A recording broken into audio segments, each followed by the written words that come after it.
ओम नमः परमहंसास्वादित चरणकमलचिन्मकरन्दाय भक्तजनमानसनिवासाय श्रीरामचन्द्राय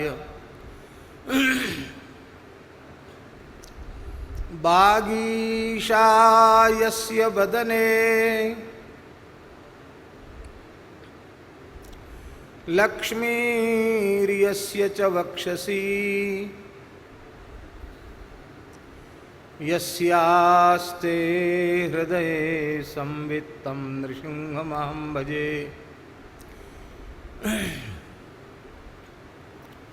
विश्वसर्गविसर्गादिनवलक्षणलक्षितं श्रीकृष्णाख्यं परं धाम जगद्धाम नमामि तत्।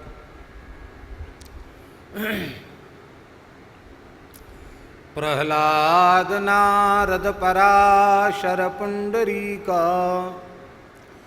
व्यासाम्बरीश शुकशौनक भीष्मदाल्भ्यान् रुक्मांगदार्जुन वसिष्ठ विभीषणादीन् पुण्यानिमान् परम भागवतान् नमामि। वाञ्छाकल्पतरुभ्यश्च कृपा सिन्धुभ्य एव च पतितानां पावनेभ्यो वैष्णवेभ्यो नमो नमः। सीतानाथ समारंभां श्रीरामानन्दार्य मध्यमाम् अस्मदाचार्य पर्यन्तां वन्दे गुरुपरम्पराम्।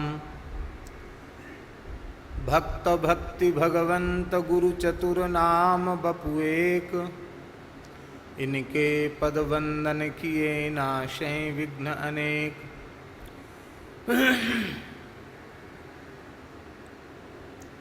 कल्याणानां निधानं कलिमलमथनं पावनं पावनानां पाथेयं यन्मुमुक्षोः सपदि परपदप्राप्तये प्रस्थितस्य विश्रामस्थानमेकं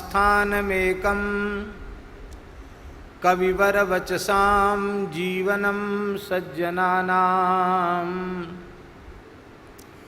बीजं धर्मद्रुमस्य प्रभवतु भवतां भूतये राम नाम।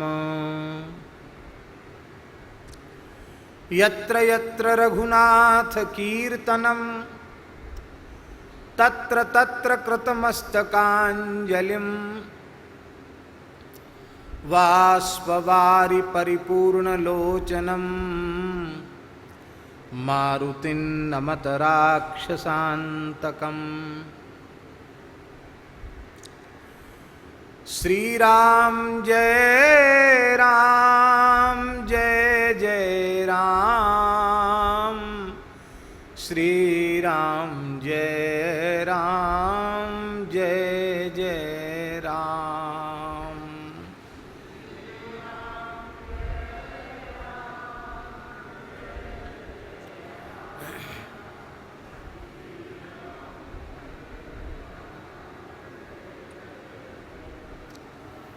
श्रीराम जय राम जय जय राम, श्रीराम जय राम जय जय राम।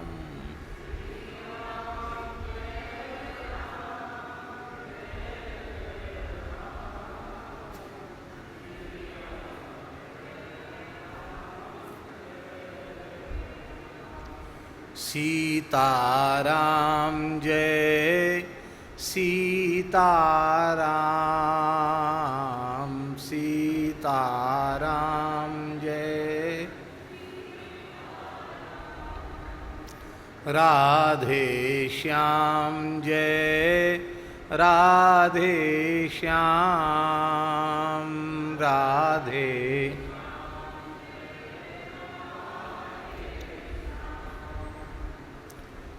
जय जय श्यामा जय जय श्याम जय जय श्री वृंदावन धाम।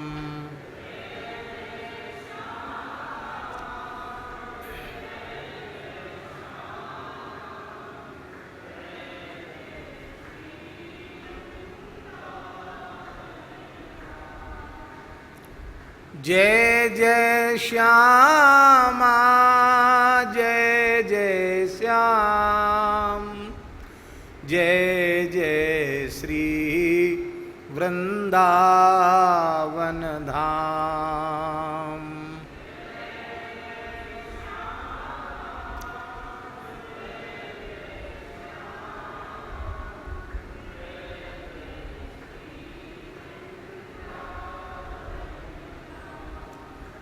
जय गौ माता जय गोपाल जय गौ माता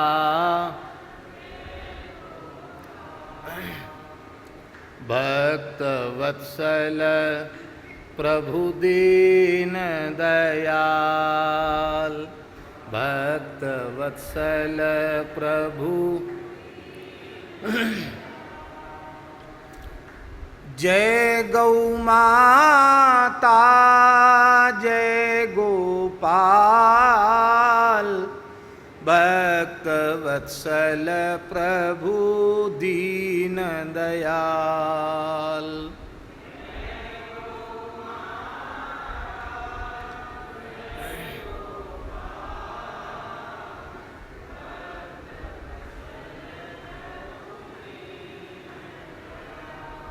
श्री राम जय जय राम श्री राम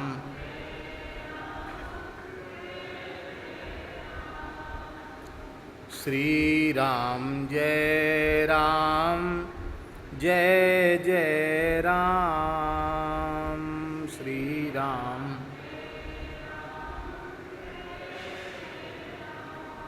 जय जगन्नाथ जय बलदेव जय सुभद्रा जय नीलाचल धाम।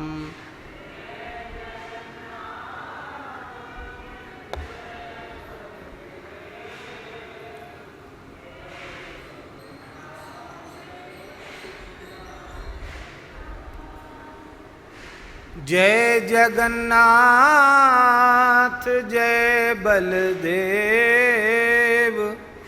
जय सुभद्रा जय नीलाचल धाम।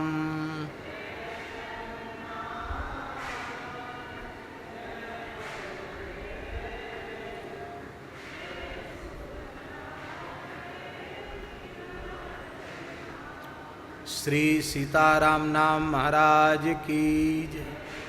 श्री मलुकपीठ बिहारिणी बिहारी जी महाराज की। सपरिकर श्री जगन्नाथ महाप्रभु की। श्री बंसीवट बिहारिणी बिहारी जी महाराज की। श्री यमुना महारानी की। श्री गिरिराज महाराज की। यज्ञेश्वरी जगज्जननी गौ माता की। श्री सूरश्याम गोधाम की। श्री पथमेड़ा गोधाम की। श्री 84 कोस ब्रजमंडल धाम की। श्री हनुमान जी महाराज की। सब संतन की। सद्गुरुदेव भगवान की जय जय श्री राधे जय जय श्री सीताराम हर हर महादेव। हरिशरणम भक्तवांछा कल्पतरु भक्तवत्सल शरणागत वत्सल भगवान श्री हरि की महती कृपा करुणा से श्रीधाम वृंदावन में श्री यमुना पुलिन श्री गोपीश्वर श्री वंशीवट ज्ञान गुदरी के मध्य अवस्थित श्री मलुक पीठ के इस पवित्र परिसर में भगवान श्री सीताराम जी की चरण सन्निधि में समस्त आचार्य वृंदों की भावमयी सन्निधि में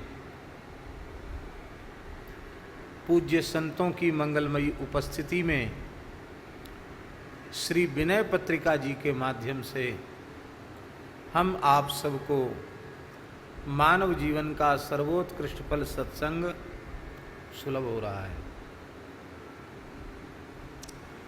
आज आप लोग बड़े भाग्यशाली हैं, क्योंकि पूज्य श्री पथमेड़ा महाराज भी अपना संध्योपासन आदि करके थोड़ी देर में यहाँ पधारने वाले हैं। तो पूज्य पथमेड़ा महाराज जी का मंगलमय दर्शन यहीं आप सबको प्राप्त हो जाएगा। बस इतनी सी बात है कि उनकी फ़ोटो नहीं खिंचाते हैं वो, तो कोई भी मोबाइल से या कैमरे से फ़ोटो न खींचे, और वे चरण स्पर्श भी नहीं कराते हैं, इसलिए कोई उनको छुए नहीं। और वैसे भी इस समय तो कोरोना ने मना कर दिया है, किसी को भी छुओ मत, 2 गज की दूरी बहुत ज़रूरी, सब लोग बार बार बोल ही रहे हैं। दूर से ही प्रणाम निवेदित करेंगे। ऐसी लोकोत्तर दिव्य विभूति का दर्शन ये भगवान के अनुग्रह से ही प्राप्त हो सकता है, अपने पुरुषार्थ से, अपने पुण्य से नहीं, भगवान की अहेतुकी कृपा से संत दर्शन होता है। तो उनका मंगलमय दर्शन हम लोगों को यहीं प्राप्त होगा। आज विनय पत्रिका पद संख्या 35 है। दास का ऐसा विचार है कि पद संख्या 35 और 36 ये दोनों आज हम कर दें तो श्री हनुमान जी की स्तुति यहाँ पूर्ण हो जाएगी। यह 11वां पद है और मंगल मूर्ति मारुति नंदन ये 12वां पद है। 12 पद होने से हनुमान जी का स्तवन पूर्ण हो जाएगा। और इसके बाद जब पुनः प्रवचन आरंभ होगा तो पद संख्या 37 में लक्ष्मण जी की स्तुति आरंभ हुई है। तो लाडले लखनलाल जी की स्तुति से हम लोग पुनः सत्संग का विराम करेंगे, सत्संग का शुभारंभ करेंगे। कल आषाढ़ कृष्ण चतुर्दशी है, मास शिवरात्रि व्रत है, और परसों अमावास्या को रविवार को सूर्य ग्रहण है। तो कल परसों और एक दिन माने 20, 21, 22 ये 3 दिन मध्य में थोड़ा विराम रखा गया है। और 23 तारीख से पुनः हम लोग लक्ष्मण जी के चरित्र से चर्चा का आरंभ करेंगे। पहले भी आप लोगों को सूचित किया जा चुका है, पुनः सूचित करें। इस बार का जो ग्रहण है वह अपने आप में बहुत विशिष्ट ग्रहण है। 4 घंटे लगभग चलेगा और 10 से 2, 4 तो बज ही जाएगा, 10 से 2 माने 4। और इसका मुख्य केंद्र कुरुक्षेत्र है। कंकणाकृति सूर्य ग्रहण है। 6 ग्रह बकरी हैं। तो यह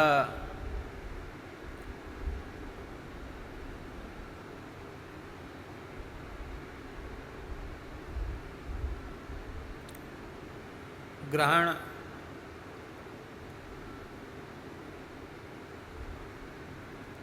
का पर्व हम लोग व्यर्थ इसको न जाने दें।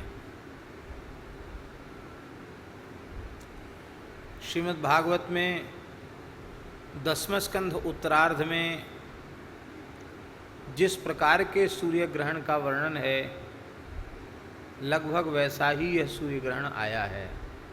बहुत लंबे समय के बाद भागवत जी में लिखा है, सूर्योपराग सुमहान आसीत कल्पक्षय यथा। कल्पक्षय में जैसा ग्रहण हो वैसा ग्रहण था। इसलिए ब्रजवासी द्वारिकावासी सब लोग कुरुक्षेत्र में मिले। पता नहीं कौन जिएगा कौन रहेगा। तो ये ग्रहण भी होने वाले अनिष्ट की सूचना देने वाला है।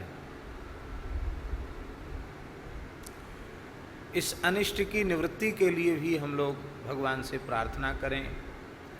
विश्व मंगल हो, विश्व कल्याण हो, सभी प्राणियों में परस्पर सद्भावना हो, गोवंश की रक्षा हो। तो भगवान की प्रसन्नता हम सबको प्राप्त हो, इसलिए सूर्य ग्रहण के आरंभ से लेकर मोक्ष पर्यंत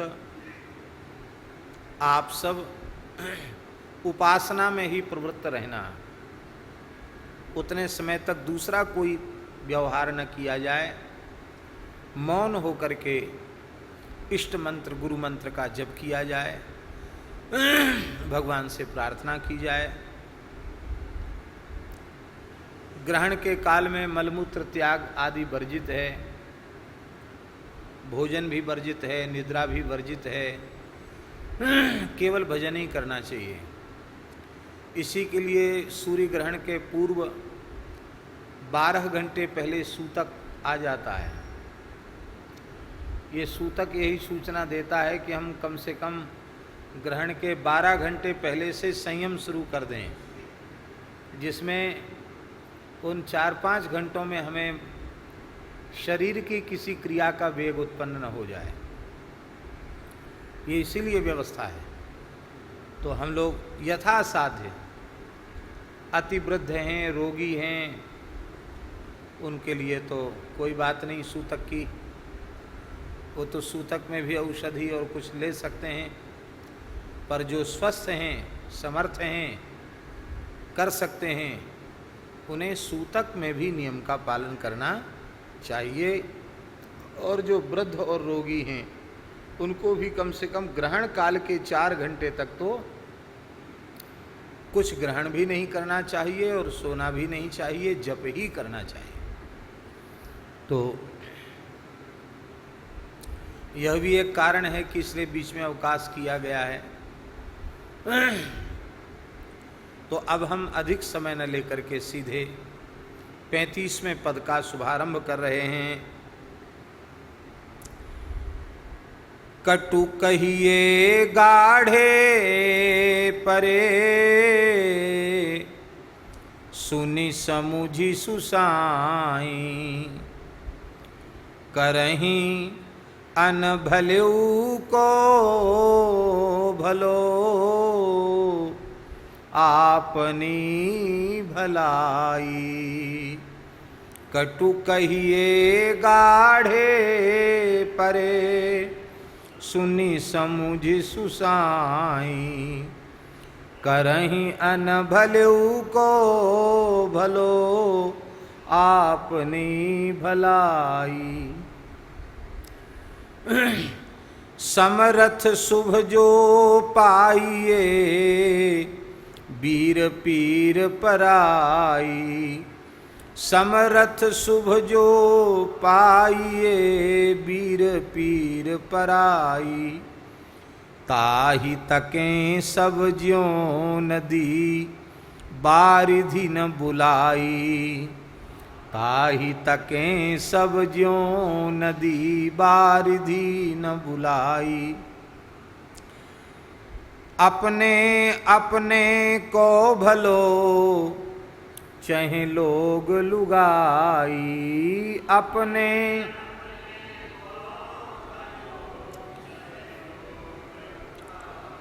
भावे जो जेहि तेहि भजे, शुभ अशुभ सगाई, भावे जो जेहि तेहि भजे, शुभ अशुभ सगाई। बाह बोली दे थापिए जो निज बरियाई,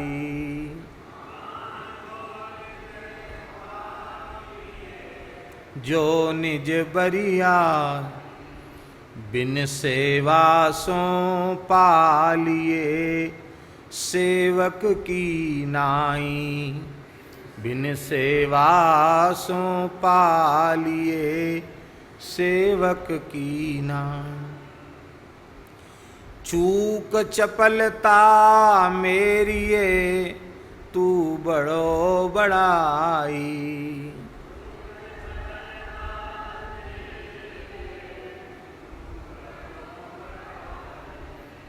होत आदरे ढीठ है अति नीच निचाई,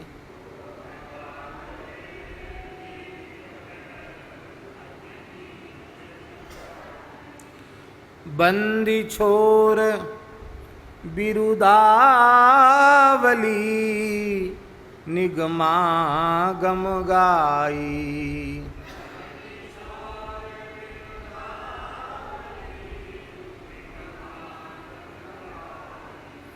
नीको तुलसीदास को तेरिए निकाई, नीको तुलसीदास को तेरिए निकाई। कटु कहिए गाढ़े परे सुनि समुझि सुसाई,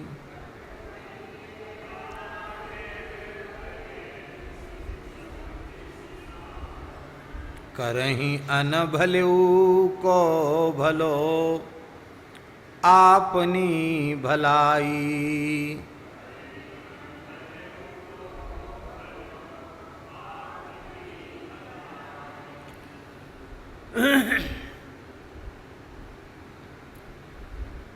प्रेम में रीझ तो होती ही है, प्रेम में खींच भी होती है। प्रेमास्पद के प्रति प्रणय कोप भी होता है, और इसके बाद मान भी होता है, दैन्य भी आता है, खेद भी होता है, और अत्यंत दैन्य भाव से वह बारंबार क्षमा प्रार्थना भी करता है। तो गोस्वामी जी अतिशय प्रेम के कारण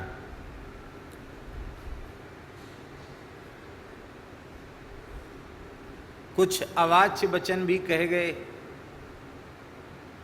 हनुमान जी के लिए कुछ टेढ़ी बेढ़ी बात भी कह गए, कुछ खरी खोटी भी सुनाई। अब वो खरी खोटी सुनाने के बाद उन्हें बहुत पश्चाताप हो रहा है। कहाँ तो श्री हनुमान जी राम जी के अनन्य सेवक, मेरे परम हितैषी, मेरे ऊपर अपार कृपा करुणा बरसाने वाले, और कहाँ मैं कलिमल ग्रसित एक तुच्छ प्राणी, क्या मेरा इतना सामर्थ्य है, क्या मेरा इतना साहस है कि मैं इतने बड़े हनुमान जी को कुछ कह सकूं? साक्षात भगवान सदाशिव ही हनुमान जी हैं, मैं इनको क्या कहूं? पर क्या करें, पिछले पद में गोस्वामी जी ने ये बात कही है कि हे हनुमान जी, अति आरत अति स्वार्थी अति दीन दुखारी, इनको बिलग न मानिए बोलहि न बिचारी। अति आर्त अति स्वार्थी और अत्यंत दीन दुखी, ये अतिशय विकल होते हैं। तो फिर जो उनके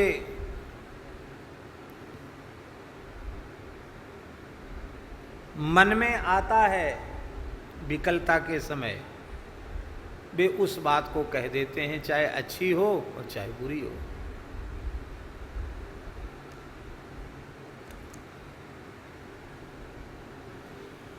प्रेमियों का कुछ हिसाब किताब समझ में नहीं आता है।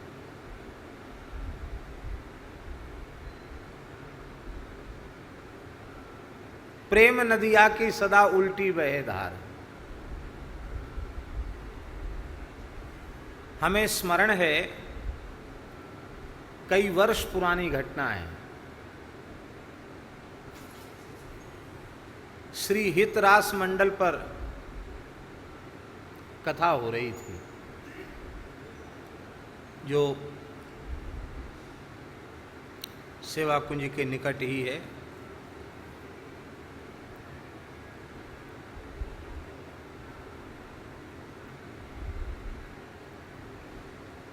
तो वहाँ विशेष रूप में रास पंचाध्यायी पर ही प्रवचन था, एक सप्ताह। तो गोपी गीत पर कुछ चर्चा चल रही थी। तो गोपी गीत का प्रकरण चल रहा था। वो कह कर के हम जैसे ही, सामने स्थान है, इधर श्री जी हैं, उधर सामने स्थान है, तो महंत जी का आग्रह था कि ठाकुर जी का दर्शन आप करके जाएं। तो ठाकुर जी का दर्शन के लिए जैसे ही हम बढ़े, एक दुबली पतली सी वृद्ध माता जी इतनी तेजी से दौड़ के आई कि मानो वो हमको मारेगी। आक्रमण की मुद्रा में आई वो। लोगों को तो अटपटा लगा, हमको भी लगा कि क्या हमने बिगाड़ दिया भाई, ये तो एकदम दौड़ रही जैसे बार करेगी क्या। और निकट आकर के बोली, दया नहीं आती निर्दयी, जान लेगा जान, मार डालेगा, मार डालेगा, जान लेगा जान। और बेहोश हो गए। लोग उसको पंखा वंखा करने लगे। तो वहाँ के रासमंडल के एक महात्मा बोले कि महाराज जी, ये माताजी बहुत अधिक भावुक है, गोपी गीत सुनकर के ये धैर्य नहीं रख पाई। अब बताओ, दूसरा कोई सोचेगा तो क्या कहेगा। सामान्य व्यक्ति, जो वहाँ तो भीड़ थी, लोग यही समझेंगे कि पता नहीं महाराज ने इस बाई का क्या बिगाड़ दिया, जो बाई इतनी जोर से फटकार रही है कि जान लेगा, मार डालेगा, निर्दयी, दया नहीं आती तुझे, मारेगा, प्राण लेगा, कह के बेहोश हो गया। तब कथामृतम तप्त जीवन।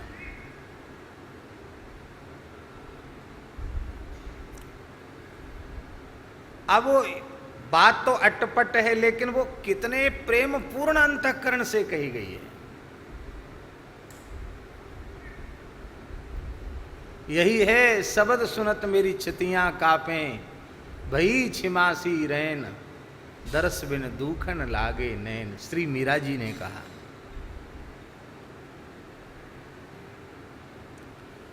प्रेमियों का अंतःकरण अलग प्रकार का होता है।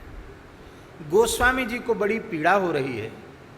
मैंने अपने परम प्रिय आराध्य श्री हनुमान जी से ऐसा अटपट बोल दिया, अरे राम राम, बड़ा बुरा। कहाँ तो भक्तापराध, वैष्णवापराध इतना भयंकर है, और मैंने हनुमान जी को ऐसे ऐसे आरोप लगा दिए।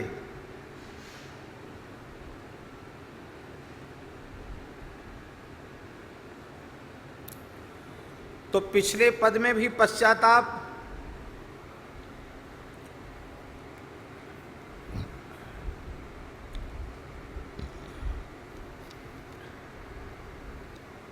33वें पद में पश्चाताप,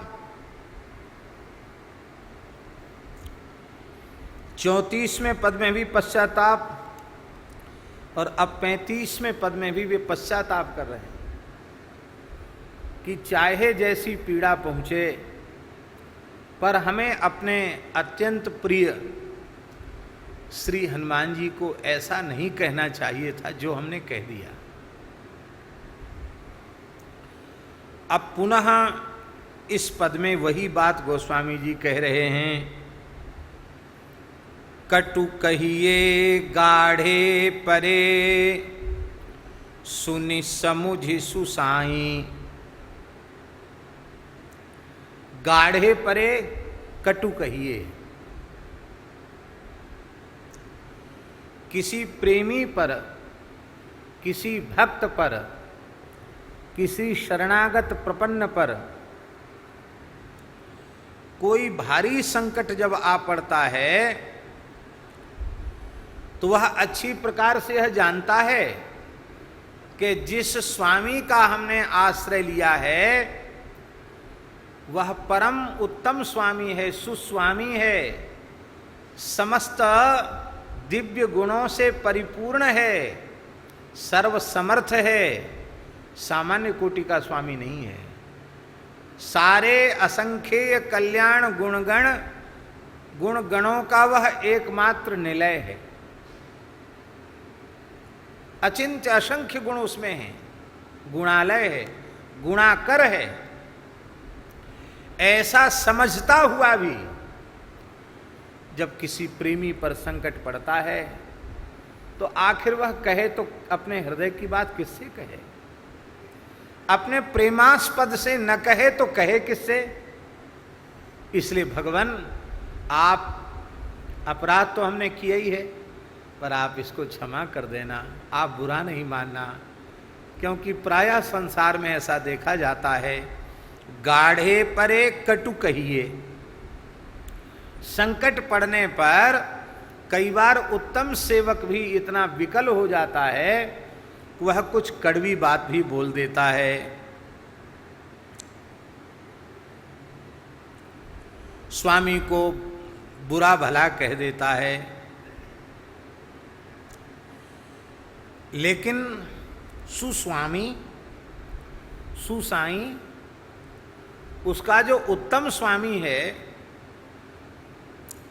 वह इस बात को अच्छी प्रकार से जानता है कि इसने जो कुछ कहा है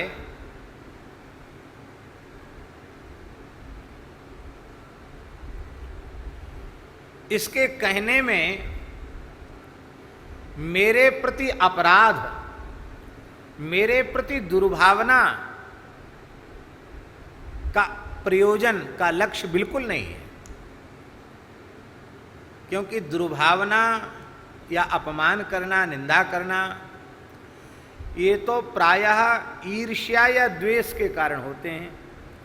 इस सेवक में न तो ईर्ष्या है, ना ही इसमें द्वेष है, ये तो मेरा प्रेमी है। इतना प्रेमी होकर भी कड़ुआ बोल रहा है, इसका मतलब यह अत्यंत आर्त है, ये भीतर से कड़ुआ नहीं बोल रहा है, ये वस्तुतः दुख के समुद्र में डूबकर विचलित हो गया है। अब विचलित व्यक्ति तो विचलित हो ही गया, तो विचलित हो गया तो विचलित जैसी बात करेगा, बोलता है। तो उसकी अनुचित बातों को सुन करके भी उत्तम स्वामी उसकी भलाई ही करता है, उसका हित ही करता है, उसका अनहित नहीं करता है। कैसे भलाई करता है? बोले, करहीं अन भलेऊ को भलो। अन भलेऊ को भलो, जो अहित करने वाला है, अनिष्ट करने वाला है, उसका भी जो सेवक अपनी मर्यादा का अतिक्रमण करके स्वामी को उत्तर देने वाला है, स्वामी से कड़ुआ बोलने वाला है, ऐसे सेवक के उस अपराध का, उस दोष का विचार उत्तम स्वामी नहीं करते, अपितु अपनी ओर देखते हैं, अपने स्वभाव की ओर देखते हैं, अपनी दयालुता की ओर देखते हैं और देख करके फिर कृपा कर देते हैं। सच्ची बात यही है। हम लोगों के दोष दुर्गुणों की ओर ठाकुर जी देखें तो उनसे ज्यादा निकट तो कोई है ही नहीं। सर्वांतर्यामी हैं, साक्षी हैं। हम क्रियात्मक रूप में नहीं, हमारे मन बुद्धि में भी जो आता है वह भी भगवान से छिपा हुआ नहीं है। हम ईमानदारी से आत्मनिरीक्षण करें तो भगवान का भक्त, वैष्णव, संत, ये तो बहुत ऊंची बात है। आत्मनिरीक्षण करें तो हम ईमानदारी से मनुष्य कहलाने के लायक भी सिद्ध नहीं होंगे। फिर भी श्री ठाकुर जी इतनी कृपा कर रहे हैं, इतनी करुणा कर रहे हैं। हमारे जैसे लोगों को तो 24 घंटे में आधी छटाक सूखा आटा मिल जाए फांकने के लिए, इस लायक भी भजन नहीं है।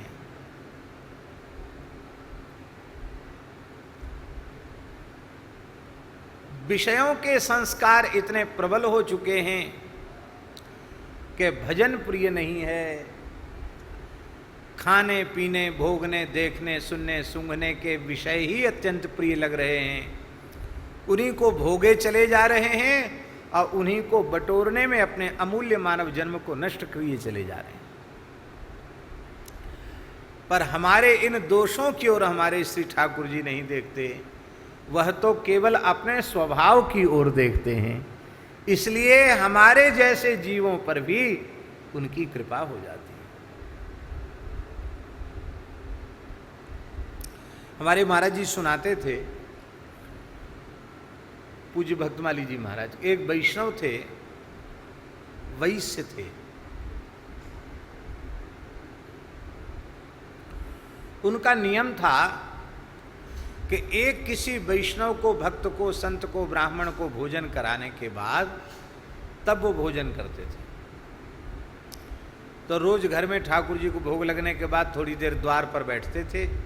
कोई साधु संत ब्राह्मण दिखाई पड़ जाए, प्रणाम करके भीतर ले जाते, चरण धोते, आसन पर बिठाते, प्रेम से जिमाते। ब्राह्मण अथवा संत संतुष्ट होकर पाके चले जाते, तब प्रसाद पाते। एक बार ऐसा हुआ कि 3 दिन तक कोई ब्राह्मण, कोई साधु आया ही नहीं, निकला ही नहीं वहां से। 3 दिन तक उन्होंने कुछ नहीं खाया।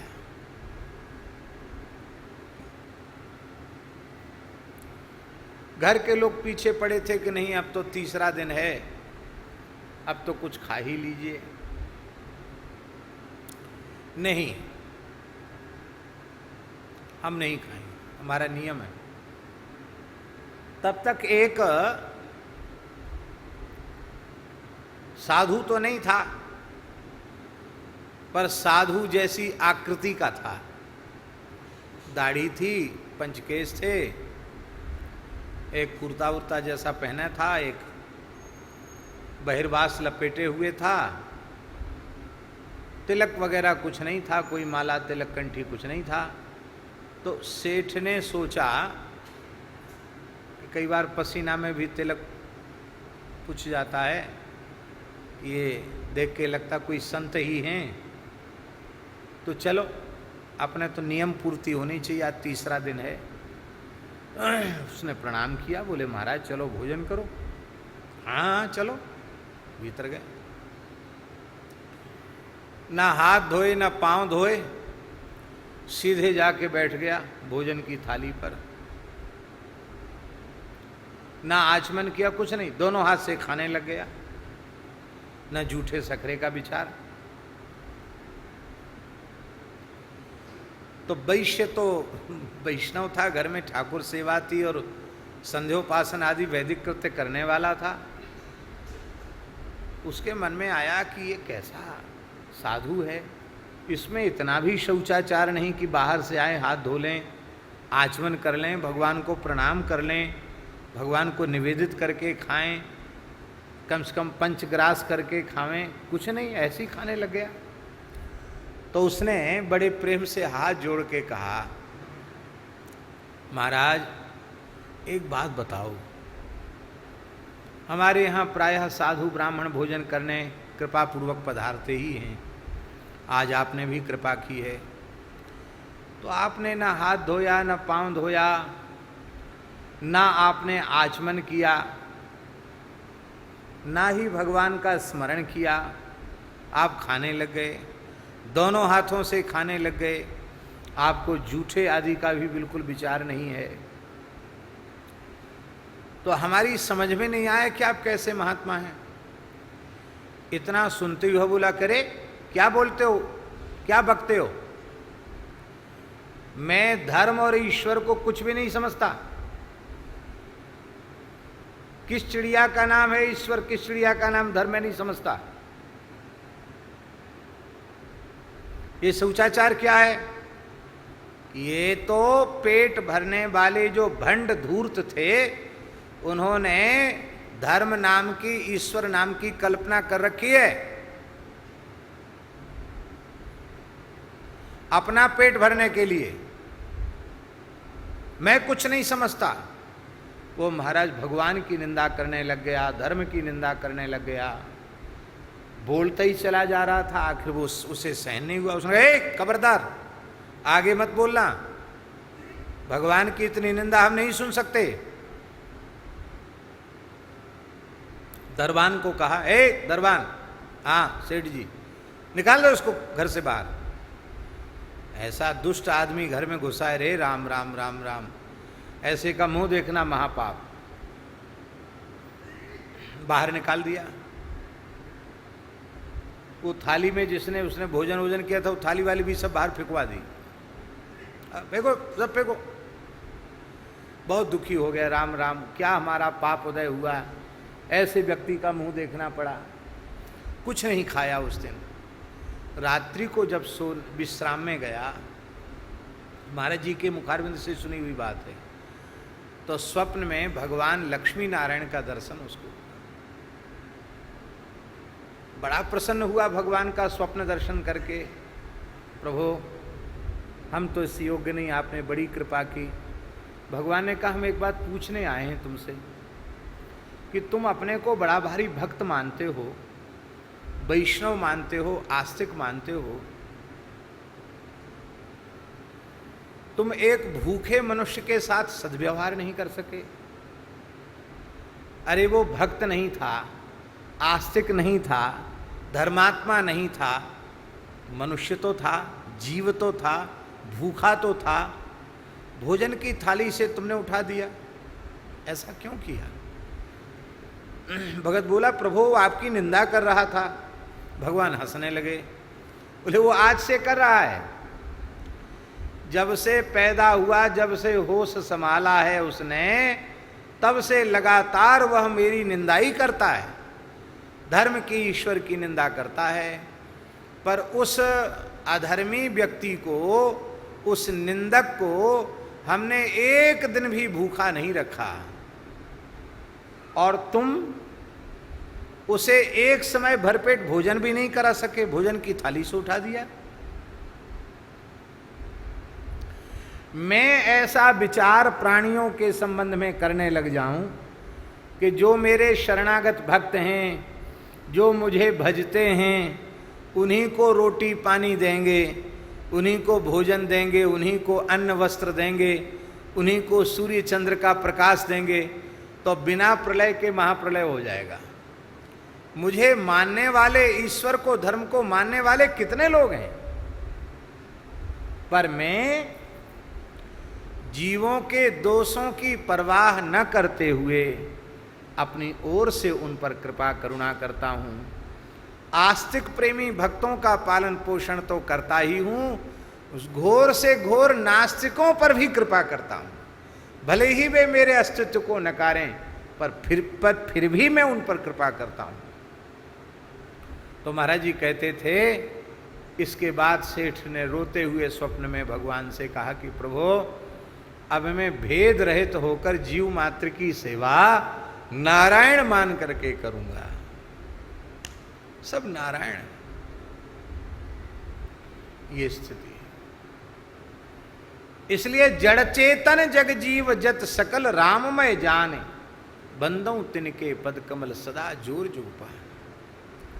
भगवान केवल अपनी करुणा से ही हम सबका पालन कर रहे हैं। हमारे में अपने में ऐसे गुण नहीं है कि इतनी कृपा भगवान की हमें मिल सके। ईमानदारी से अपनी छाती पर हाथ धर के सोचो, एक पल भी हम वृंदावन में रहने लायक हैं? आधे पल भी वृंदावन में रहने लायक नहीं है, इस पवित्र धरती को छूने लायक नहीं है। पर हमारी सब ही बात सुधारी, हमारी सब ही बात सुधारी। कृपा करी श्री कुंज बिहारिनी, कृपा करी श्री कुंज बिहारिनी, अरु श्री कुंज बिहारी हमारी सब ही बात सुधारी। राख्यो अपने श्री वृंदावन में, राख्यो अपने श्री वृंदावन में, जेहि ठा रूप उजारी, जेहि ठा रूप उजारी हमारी सब ही बात सुधारी। नित्य केली आनंद अखंडित, रसिक संग सुखकारी, नागरी दास ही जन्म जितायो, नागरी दास ही जन्म जितायो, बलिहारी बलिहारी हमारी सब ही बात सुधारी, हमारी सब ही बात सुधारी। कृपा करी श्री कुंज बिहारिनी, अरु श्री कुंज बिहारी हमारी सब ही बात सुधारी। केवल और केवल अपनी ओर से कृपा की है। यही बात गोस्वामी जी कह रहे हैं कि कटु कहिए गाढ़े परे, सुनि समुझि भला सुसाई, करहीं अनभल्यु को भलो। अहित करने वाले, अपराध करने वाले का भी भला उत्तम स्वामी करते हैं। कैसे? बोले आपनी भलाई, अपने बड़प्पन से, अपनी कृपालुता दयालुता की प्रकृति से भला करते हैं। सेवक तो अपराधी है, पर उस अपराधी सेवक के अपराधों को न देख करके अपनी ओर से ही कृपा करते हैं। हे भगवान,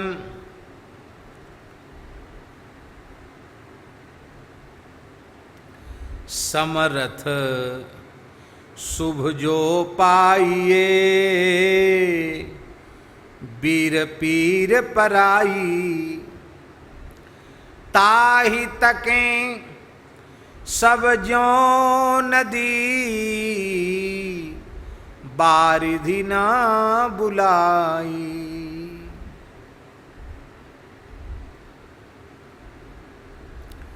हे भगवान,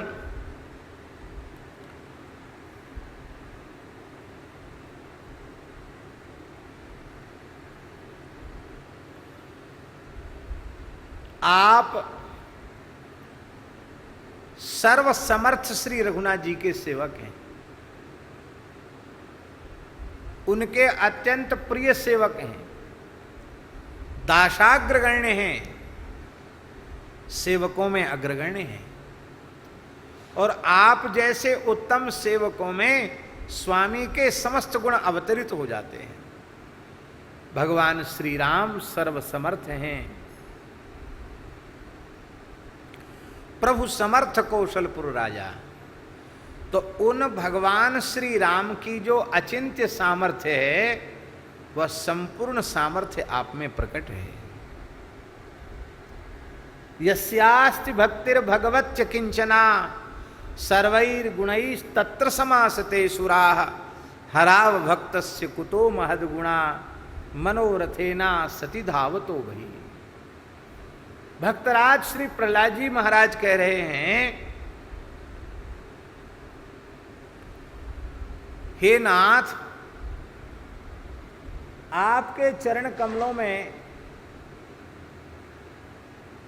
जिनकी अहेतुकी भक्ति है, निष्काम भक्ति है, समस्त दिव्य सद्गुण उनमें सहज ही आविर्भूत हो जाते हैं। किंतु जिसके हृदय में आपके चरण कमलों के प्रति अनुराग नहीं है, प्रेम नहीं है, भक्ति नहीं है, कुतो महद्गुणा, उसमें दिव्य गुण महान गुण हो ही कैसे सकते हैं। श्री वृंदावन बिहारी श्री रमण बिहारी लाल की जय। जय हो।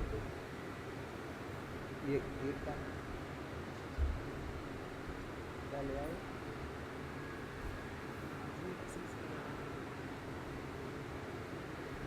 विराज।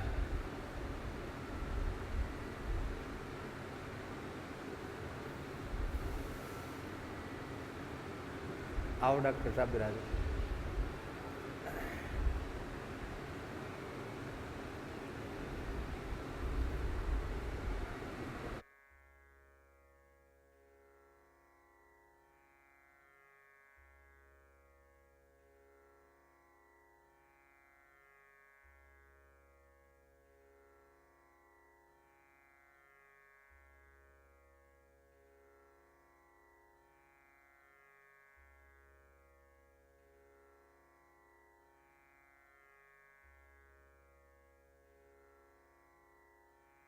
श्री वृंदावन बिहारी लाल की जय।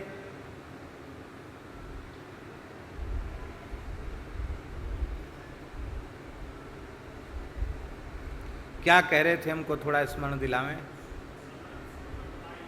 हाँ, मनोरथेना सती धावतो बही। भगवान से जो विमुख है, उसके दुर्गुण ही उसके सद्गुण भी उसका भला नहीं करते, क्योंकि उसे अपने उन दिव्य गुणों का अहंकार हो जाता है, और अहंकार ही पतन का कारण बन जाता है।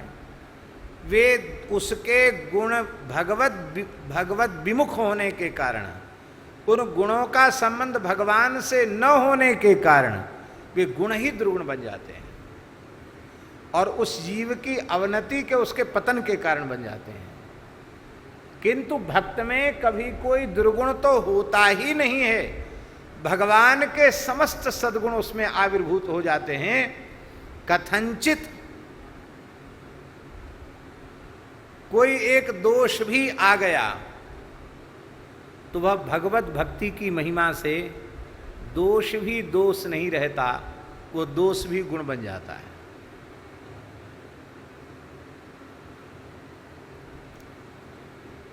एक बात पूज्य श्री रमण रीति वाले महाराज जी ने कही थी, बड़ी प्यारी लगी। महाराज जी ने कहा कि बड़ी निंदा है लोभ की। लोभ है सर्व पाप को मूल, सारे पापों की जड़ का नाम है लोभ, पाप के बाप का नाम है लोभ। अब ये लोभ दुर्गुण है कि नहीं, पर ये लोभ किसी भक्त में आ गया लोभ रूपी भयंकर दुर्गुण किसी संत के भीतर आ गया, किसी भक्त के भीतर आ गया, तो वह संत भी इस दोष से धन्य हो जाएगा और वो दोष भी धन्य हो जाएगा। आप कहेंगे कैसे? तो भक्त के भीतर जब लोभ आएगा तो उस लोभ का संबंध वो संसार से तो जोड़ेगा नहीं, वो लोभ का संबंध श्री रमण बिहारी जी से जोड़ देगा, अवध बिहारी जी से जोड़ देगा। अब उसको नाम जपने का लोभ लग जाएगा, उसको कथा सुनने का लोभ जग जाएगा, उसको कीर्तन करने का लोभ जग जाएगा, उसे दर्शन करने का लोभ जग जाएगा, उसे सेवा करने का लोभ जग जाएगा। तो अब भजन का लोभ जग जाए, सेवा का लोभ जग जाए, दर्शन का लोभ जग जाए, तो बोलो लोभ ने अकल्याण किया कि कल्याण?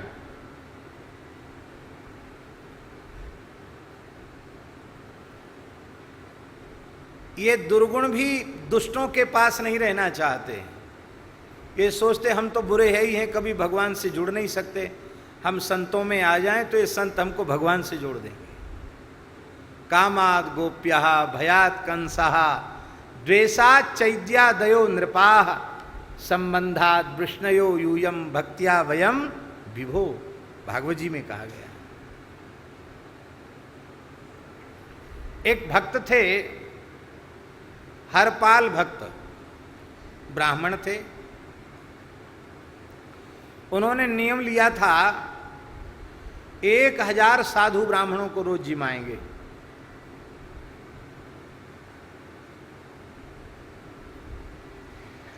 बड़े जमींदार थे, सोना चांदी बिक गया, जमीन बिक गई, कर्ज करके सेवा करने लगे, सेवा बंद नहीं की। अंत में लोगों ने कर्ज देना भी बंद कर दिया। इसलिए कर्ज देना बंद कर दिया कि जिसका ले लेते हैं उसको वापस तो नहीं करना आता नहीं, वापस तो इनको करना ही नहीं, तो लोग हाथ पैर जोड़ लेते। तब आपने चोरी करना आरंभ कर दिया। अब हम आपसे पूछते हैं कि चोरी करना दोष है कि गुण? भारी दोष है। पर चोरी में भी इनके मन में दया की भावना थी। चोर में दया होती है? बोलिए, चोर में दया नहीं होती है। चोरी की इतनी निंदा है, इतनी निंदा है चोरी की महाराज जी, लिंग पुराण में, स्कंद पुराण में धन को प्राण कहा गया। इसलिए चोरी करने वाले को प्राण हरण का पाप लगता है। हथेली पर प्राण लेकर के व्यक्ति धन कमाता है और उस धन को चुरावे तो वो प्राण घातक है, प्राण की चोरी करने वाला है, प्राण हरता।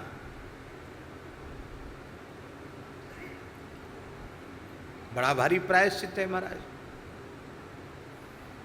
पर चोरी में दया भावना उनके मन में यह थी,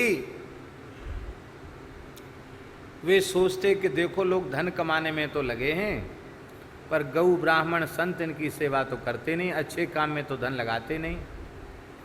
तो ऐसे लोग जो कमाते तो हैं और साधु सेवा करते नहीं, ऐसे लोगों का जबरदस्ती भी कुछ धन सेवा में लग जाए तो अपना तो कुछ पाप लगेगा तो लग जाएगा, पर उनका तो भला होगा। ऐसा विचार करके ऐसे ही लोगों के घरों में चोरी करते जो कमाते तो हैं पर खर्च नहीं करते, और उसमें सोना चांदी रुपया नहीं उठाते। प्राथमिकता इस बात पर रहती कि घी तेल आटा दाल चावल राशन उठाते, उसके घर से खाने पीने की चीज उठाते। वो न मिले तो दूसरी चीज विचार करते, पहले प्राथमिकता इसी पर रहती। एक वैश्य के घर में घुस गए तो उसकी पुत्री जग गई। पुत्री ने कहा, पिताजी लगता घर में कोई चोर है। इतना सुनते उसके पिता ने पुत्री के मुंह पर हाथ रख दिया, बेटी सो जाओ, मैं भी जग रहा हूं, पर चोर नहीं है। आज हमारा घर एक महान संत की चरण से पवित्र हो रहा है। ये तो हमारे ही नगर के रहने वाले हरपाल भक्त हैं। ये हमारा आटा दाल चावल लेकर साधुओं को खिलाएंगे, इसलिए हम तो बिना कुंडी लगाए सोए थे कि हरपाल जी के चरण मेरे यहाँ पड़ जाएं। धीरे से उसने कहा। हरपाल जी ने सुन लिया तो अपना चादर बिछाया था, उसमें आटा दाल चावल बांध रहे थे, अपनी गांठ का चादर भी छोड़ के चले आए। ऐसे थे। बोले ये तो खुद ही भगत है, भगत के यहाँ से लाना तो ठीक नहीं है। जो सेवा नहीं करता, जिसकी भावना नहीं, उसका भी लगाना चाहिए। हमारे यहाँ साधुओं में कहावत है, कोतवाल जी तो बहुत पुराने संत हैं, हमारे यहाँ साधुओं में कहावत है कि जिसका अन्न जिसका चून उसका पून, साधु को पाप ना पून। साधु क्या कहते हैं? जिसका चून उसका पून, साधु को पाप ना पून। जिसका चून है, चून माने आटा, जिसका आटा है, जिसका अन्न है, उसी का पुण्य है। हम लोग दाता भोक्ता की जय बोल देते हैं, दाता की भी जय और भोक्ता की भी जय।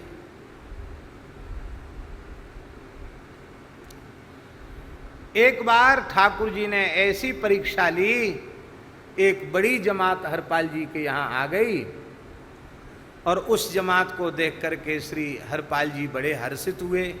अपनी गृहिणी से पूछा कि कुछ संतों के प्रसाद की व्यवस्था है?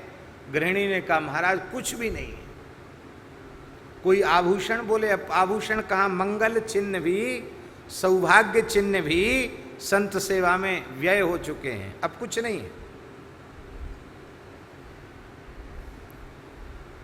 एकाध कुछ कोई सोने का कोई मामूली था, वो दे दिया, बाल भोग की व्यवस्था हो, और कहा कि अब आप व्यवस्था कीजिए, तब तक मैं कुछ संतों को करती हूँ। आप चिंतित हो गए और लठ लेकर के चल पड़े। क्या रात तो है नहीं, पर दिन दहाड़े किसी की राहजनी करनी पड़ेगी। रास्ते में जाकर खड़े हो गए जंगल में। तो भगवान द्वारिकाधीश श्री कृष्ण स्वयं रुक्मिणी जी के सहित सेठ सेठानी बन के वहां पधारे और खूब सोना आभूषणों से लदा हुआ भगवान का श्रीअंग। आवाज आभूषणों की आई। हरपाल जी ने नेत्र खोले, देखा सामने से बड़े मालदार व्यक्ति आ रहे हैं। कहा भगत जी राम राम। वो तो उनका एक तरह से परीक्षण का प्रकार था कि राम राम करते हैं, यदि राम राम कर लेता तब तो भगत है, भगत को क्यों लूटना। राम राम सुन कोई चिढ़ जाता है तो जरूर लूटेंगे, ऐसा उनका मन था। भगत जी राम राम। तो ठाकुर जी तो लीला करने पधारे थे। इतने जोर से क्रुद्ध होकर के बोले करे तुम्हारे जैसे भक्तों ने यही सीख रखा है, राम राम जपना पराया माल अपना। दिन भर राम राम करते हो, रात में चोरी डाका करते हो। इन साधुओं ने देश बर्बाद कर दिया। ऐसी जैसी नास्तिक लोग भाषा बोलते हैं, ऐसी उठपटांग बोलने लगे। हरपाल जी बोले ये तो बहुत घोर नास्तिक है, साधुओं से चिढ़ता है, भगवान के नाम से इतनी चिढ़ इसको है, इसको तो जरूर लूटना है। बोले कोई बात नहीं भगत जी, आप नाराज हो गए, हमारे लायक कोई सेवा हो तो बताओ। हाँ काम की बात करो ना, हमको अमुक गांव जाना है, बीच में ये जंगल पड़ता है, और हमने सुना कि यहाँ एक बहुत भारी डकैत है, उसका नाम हरपाल है, वो लूट लेता है लोगों को, तो हमको बड़ा डर है, हमको वहाँ सुरक्षित वहाँ तक पहुँचा दो, जो मजदूरी मुँह मांगी मजदूरी लो। हरपाल जी तो वे खुद ही थे। तो हरपाल जी मुस्कुराए, बोले हाँ है तो वो बड़ा खतरनाक, जिसका नाम आपने लिया है तो बहुत खतरनाक। वाह, लेकिन कोई बात नहीं, हम आपको भेज देंगे, पर हमारे घर में मेहमान आए हुए हैं, तो मेहमानों के लिए कुछ आवश्यकता है उनकी सेवा में, तो हम अपनी मजदूरी पहले लेंगे, वहाँ तक पहुँचाने का जो मजदूरी है वो पहले ले लेंगे। अरे बोले हाँ ले लो, भाव ताव नहीं करते, हमारा तो काम होना चाहिए, पैसे की कीमत हमारे लिए नहीं है। तुरंत ठाकुर जी ने एक सोने की मोहर निकाली और दे, लो ले जाओ, हम यहीं खड़े हैं। वो जमाना था हमारा, सोने की मोहर बहुत कीमती होती थी। स्वर्ण मुद्रा ठाकुर जी ने निकाल के दे दी। आपने गृहिणी को दिया, कहा व्यवस्था करो, बाल भोग की तो करो व्यवस्था, तब तक हम आते हैं, बहुत मालदार भगत मिला है। ठाकुर जी बोले, देखो भगत, तुम आगे आगे चलना, हम पीछे पीछे चलेंगे। पीछे मुड़ के मत देखना। क्यों? हम अपनी गृहिणी के साथ क्या बातचीत करते हैं, आप भगत आदमी, आपको सुनने की क्या जरूरत? बोले बिल्कुल ठीक है। आगे आगे चलने लगे और ठाकुर जी जानबूझकर ऐसी चर्चाएं करते करते, देखो देवी, उतना खजाना वहाँ का भर गया है, अब वहाँ एक नया खजाना स्थापित करना है। इतना करोड़ वहाँ से आया, इतना खरब वहाँ से आया, इतना अरब वहाँ से आया। बीच बीच में रुक्मिणी जी कहती कि अब बुढ़ापा आने वाला है, कमाते ही रहोगे, कुछ दान पुण्य भी कर लो। इतना सुन के ठाकुर जी तमक जाते, कहते अरे महामूर्खता का काम है दान पुण्य करना, किसी को मैं एक फूटी कौड़ी नहीं दे सकता, मैं तो पुरुषार्थी हूँ, काम पर विश्वास करता हूँ, तुम्हें पता नहीं धन कैसे कमाया जाता है। तो ये सब बात सुनते बीच में, अरे ये तो है बहुत मालदार है और इसके पास धन की तो कमी है नहीं, और ये घोर नास्तिक है, अब अवसर नहीं चूकना चाहिए। अपना चादर बिछा दिया रास्ते में और लठ लेकर खड़े हो गए हरपाल जी। बोले खबरदार यहां से पैर आगे बढ़ाया तो जितना तुम्हारे शरीर पर आभूषण है सब उतार के रख दो इस पर। ठाकुर जी थर थर कांपने लगे। रुक्मिणी जी मन में सोची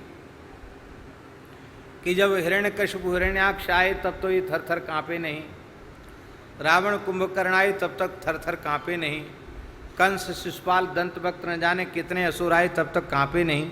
ये कलयुग में इतने कमजोर हो गए भगवान, इस भगत के आगे थर थर कांप रहे हैं। रुक्मिणी जी सोच रही थी अपने मन में, तब तक ठाकुर जी ने सारे आभूषण उतार के रख दिए, धन की पोटली भी रख दी वहीं। रुक्मिणी जी से कहा क्या देख रही है, रक्स उतार करके सब। रुक्मिणी जी ने सब उतार करके रख दिए, रुक्मिणी ने भी सब उतार करके रख दिए। एक छोटी सी अंगूठी रुक्मिणी जी की इस कन्नी उंगली में रह गई। भगत जी ने कहा ये क्यों रह गई? बोले ये थोड़ी कड़ी है, उतर नहीं रही है। बोले उतारना तो हम जानते हैं, हम जोर से खींचेंगे उंगली तुम्हारी छिल जाएगी, पर अंगूठी तो हम नहीं छोड़ेंगे। क्यों? बोले इस अंगूठी से न जाने कितने संतों की सेवा होगी। ये मुंह से निकल गया उनके। तो अंगूठी खींचना चाहते थे, रुक्मिणी जी थोड़ी रुष्ट हो रही थी। भगवान ने इशारा किया कि जिस भक्त का दर्शन करने हमें वो यही हैं, और भगवान चतुर्भुज होकर प्रकट हो गए, द्वारकाधीश रूप में भगवान प्रकट हो गए। द्वारिकाधीश की, भगवान द्वारिकाधीश के रूप में प्रकट हो गए। रुक्मिणी जी लक्ष्मी जी के रूप में, रुक्मिणी जी के रूप में प्रकट हो गई। भगत जी रोने लगे, साष्टांग प्रणाम किया।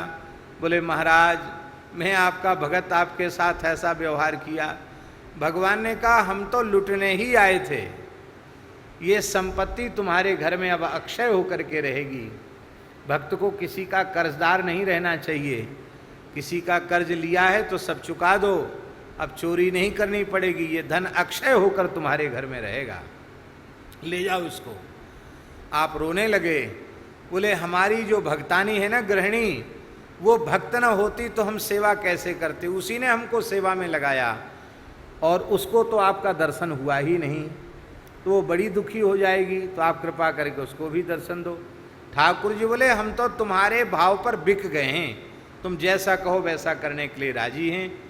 तो भगवान को गोद में ले, कलिकाल की घटना है, भगवान को गोद में लेकर के और यह अपने घर पधारे और सबको भगवान का साक्षात दर्शन। अब देखो हम ये निवेदन कर रहे हैं कि चोरी प्रत्यक्ष दुर्गुण है, लेकिन एक भक्त के पास आया तो वह चोरी भी सद्गुण बन गया। पर बात यह है कि ये अनुकरणीय नहीं है, क्योंकि ऐसी भक्ति हरपाल जी के जैसी भक्ति सब में संभव नहीं है। तो गोस्वामी तुलसीदास जी महाराज कह रहे हैं कि राम जी के सारे समस्त दिव्य गुण आप में विद्यमान है। राम जी समर्थ हैं तो हे हनुमान जी आप भी समर्थ हैं। इसलिए राम जी ने अपनी संपूर्ण सामर्थ्य आपको प्रदान कर रखी है और जीव भक्त दुखी होकर के आपका आश्रय लेते हैं, और जब आपका आश्रय लेते हैं तो आप उन आश्रितों का हित करते हैं, उनका मंगल करते हैं, उनके संकटों को दूर करते हैं। साधु संत के तुम रखवारे, असुर निकंदन राम दुलारे, आप उनकी सहायता करते हैं। तो समरथ शुभ जो पाइये वीर पीर पराई, दूसरों की पीड़ा का विचार करने वाले समर्थ वीर का कोई आश्रय लेता है और वे अपनी सामर्थ्य से उनके दुख को दूर कर देते हैं, तो इस दिव्य गुण के कारण सारे सद्गुण उस समर्थ वीर में, जिसने सबकी पीड़ा हरने का व्रत ले रखा है, उसमें सारे सद्गुण बिना बुलाए ऐसे आ जाते हैं जैसे समुद्र नदियों को निमंत्रण नहीं भेजता है कि हे नदियों तुम आओ हम में जल आकर के पूरित करो, हैं? यद्यपिता ही कामना नाही, जिम सरिता सागर पहीं जाही, यद्यपिता ही कामना नाही, उसको कामना नहीं है फिर भी वो आते हैं। ऐसे ही हे हनुमान जी महाराज, आपका जो स्वभाव है दीनों पर दया करना, दुखियों के दुख को दूर करना, आपकी जो ये भलाई करने का जो स्वभाव है, भक्तों के संकटों को दूर करने का जो स्वभाव है, इस स्वभाव के कारण सारे सद्गुण बिना चाहे आप में अपने आप प्रतिष्ठित हो गए हैं। जैसे नदियां बिना बुलाए समुद्र के पास पहुंच जाती हैं, ऐसे ही सारे सद्गुण आपके निकट पहुंच गए हैं। बाह बोली दे थापिए जो निज बरियाई, बिन सेवा सो पालिए सेवक की नाई। हे भगवान, अपने अपने को भलो चहे लोग लुगाई, भावे जो हित ही भजे शुभ अशुभ सगाई। संसार में यह बात अच्छी प्रकार से देखी जाती है कि जो व्यक्ति जिसे अपने लिए अत्यंत उपयोगी समझता है कि इसका आश्रय लेने से, इसकी भक्ति करने से हमारा हित हो जाएगा, उसका आश्रय लेता है। सब एक कोई नहीं भजते हैं। जिस व्यक्ति को जिसकी उपासना अनुकूल पड़ती है उसी की उपासना वो करता है। इस उपासना में जन्मांतरीय संस्कार भी होते हैं। पूर्व जन्म में किसने किसकी उपासना की, विविध देवी देवताओं की उपासना नर नारी करते हैं। जिसकी उपासना से जिसकी समझ में आता कि हमारा भला होगा, वह उसी देवी उसी देवता की उपासना में प्रवृत्त हो जाता है। शुभ के नाते अशुभ के नाते जो जिसको देवता अच्छा लगता है उसी देवता को भजने लग जाता है। लेकिन हे भगवान, मैं तो एक ही प्रार्थना करता हूं कि लोगों का ठेका तो मैंने ले नहीं रखा है, पर मेरा तो अच्छा बुरा जो कुछ होगा वो आपकी कृपा से ही होगा। इसलिए किसी भी परिस्थिति में हम अन्य किसी का आश्रय नहीं ले सकते, हम तो केवल आपका ही आश्रय ले रहे हैं। हमें तो केवल आपका भरोसा है। भावे जो जेहि तेहि भजे शुभ अशुभ सगाई। हे भगवान, बाह बोली दे थापिए, जो निज बरियाई बिन सेवा सो पालिए, सेवक की नाई। हे भगवान,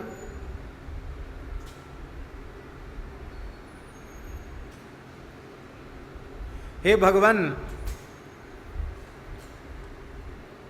जिसे हठात बलात्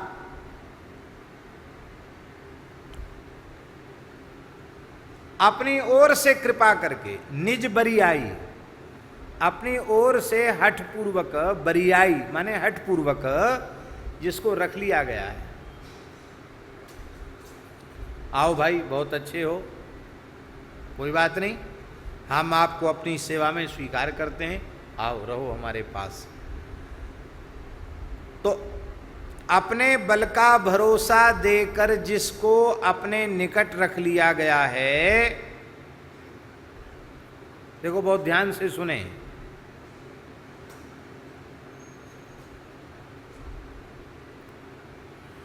कोई व्यक्ति अत्यंत दुखी था, आर्त था, और किसी समर्थ बलवान व्यक्ति की दृष्टि उस पर पड़ गई, तो उसने कृपा की, भैया क्यों रो रहे हो? बोले हम सताए हुए हैं, हम बड़े दुखी हैं, ये समस्या हमारे जीवन में है, क्या करें, हमको कोई सहारा देने वाला नहीं। बोले कोई बात नहीं, अब तुम हमारे हाथ के नीचे रहो, हमने तुम्हें स्वीकार किया, अब तुम मेरे सेवक हो, मेरे निकट रहो, अब तुम्हारा कोई बाल बांका कर नहीं सकता, निर्भय हो जाओ। अब उसने तो कृपा करके रख लिया, अपने बल का भरोसा दिखा करके, अपने प्रभाव, अपने स्वभाव का विश्वास जगा करके उसने तो रख लिया, लेकिन वह सेवक इतनी नीच प्रकृति का है कि जिसने उन्हें सहायता दी है उसके निकट रहकर भी उसकी सेवा नहीं करता, अपितु उसके प्रति अपराध ही करता है, सेवा नहीं करता, भक्ति नहीं करता, अपराध ही करता है। तो भी वो दयालु स्वामी यही विचारते हैं कि हमने जब इसको सहारा दिया है, इसका हाथ पकड़ा है, तो चाहे जो कुछ हो जाए, ये अपनी दुष्टता से बाज नहीं आ रहा है, ये अपनी दुष्टता को नहीं छोड़ पा रहा है, तो मैं अपनी दयालुता को कैसे छोड़ दूं? तो हे भगवान, यही दशा मेरी थी, है? मेरे जैसे अनाथ अनाश्रित दीन दुखी पर आपने कृपा की, अपने बल का, अपनी सामर्थ्य का भरोसा दिलाया, अपने हृदय से लगाया, आपने अपनाया, पर मुझसे आपकी सेवा नहीं बनी, आपकी भक्ति तो बनी नहीं, और उल्टे हमने आपको खरी खोटी और सुनाना शुरू कर दिया। पर हे भगवान, फिर भी आप तो उस दयालु स्वामी के समान हैं, आप केवल अपनी ओर देखिए, इस अपराधी की ओर मत देखिए, आप तो दया ही कीजिए, उस स्वामी की तरह इस अधम सेवक का पालन आपको करना चाहिए। हे भगवान, चूक चपलता मेरी, बहुत प्यारी बात, चूक चपलता मेरी, तू बड़ो बड़ाई, होत आदरे ढीठ है, अति नीच निचाई। हे भगवान, चूक, चूक माने भूल। क्या करें महाराज, भूल हो गई, भूल चूक कहते हैं ना, भूल हो गई, चूक हो गई। तो भूल चूक चंचलता सब मेरी है, आपकी ओर से कोई कमी नहीं है, कमी तो हमारी ओर से है। तुलसीदास जी तो ये कह ही रहे हैं, हम लोगों को सिखा रहे हैं कि जैसे हो वैसा अपने को स्वीकार करो, इनसे कुछ छिपा हुआ नहीं है, इनके सामने बनने की कोशिश मत करो, दंभ से बहुत बच करके रहो। दंभी व्यक्ति दूसरों को नहीं ठगता है, अपने को ही ठगता है, अपने को ही ठगता है। हमारी तो हाथ जोड़कर प्रार्थना है, भजन साधन करना चाहिए, अवश्य करना चाहिए, न बने तो कम से कम करो, पर दंभ मत करो। जैसे हैं वैसे हैं, इसमें दिखाने की क्या आवश्यकता है? हे प्रभु, चूक चपलता सब मेरी है, और तू बड़ो बड़ाई, आप बड़े हो, और बड़ाई माने बड़प्पन के सारे गुण आप में हैं, अधमता के नीचता के सारे दुर्गुण हम में हैं, सारी भूल चूक मेरी ओर से है, चपलता चंचलता सब मेरी ओर से है, आपके बड़प्पन में कहीं कोई कसर नहीं है। पर आप कृपा करके मेरे अपराधों को क्षमा करो। क्यों क्षमा करो? क्योंकि तू बड़ो बड़ाई, मेरे जैसे अपराधी के अपराधों को क्षमा करने में ही आपका बड़प्पन है।